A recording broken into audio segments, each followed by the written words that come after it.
Matapos ang laban sa 71st Miss World Pageant, naghanap na ng mga bagong kandidata ang Miss World Philippines.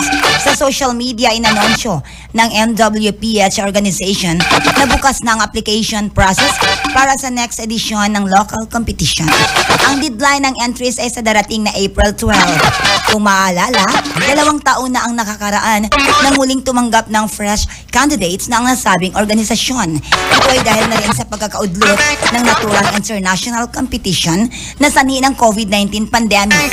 Magugunitang natapos agad ang Miss World journey ng ating pambato na si Gwendolyn Forniol nang hindi siya makapasok sa top 40 quarterfinals ng 71st edition ng Miss World na ginanap sa Mumbai, India noong March 9. Ay sa isang Instagram post, inamin ni Gwendolyn na naging emotional siya dahil tila hindi niya maisip kung ano ang naging pagkukulang niya sa competition. Gayunpaman alam naman daw ng beauty queen na may ibang plano para sa kanya ang Diyos. Magugunita na maraming pageant watchers ang nagulat sa naging kapalaran ni Gwendolyn sa international competition.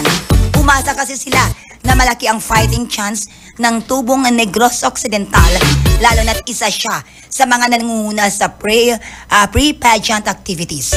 Naging top 32 siya sa sports challenges, top 25 sa head-to-head challenge, top 23 sa talent contest, at top 20 sa top model competition.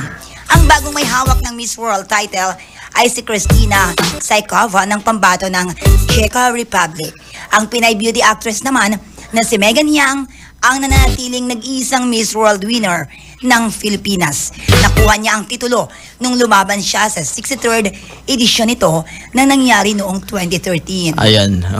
Congratulations pa rin, no? Magaling pa rin si Forniol. Oo. Yes. Parang ano siya nasaktan siya, Carlin, sa resulta. Oo. Pero at least nakatungtong siya doon sa stage. Yes. Hindi basta-basta. At least. Kaya yan ang ating showbiz balita Thank you. this Tuesday morning.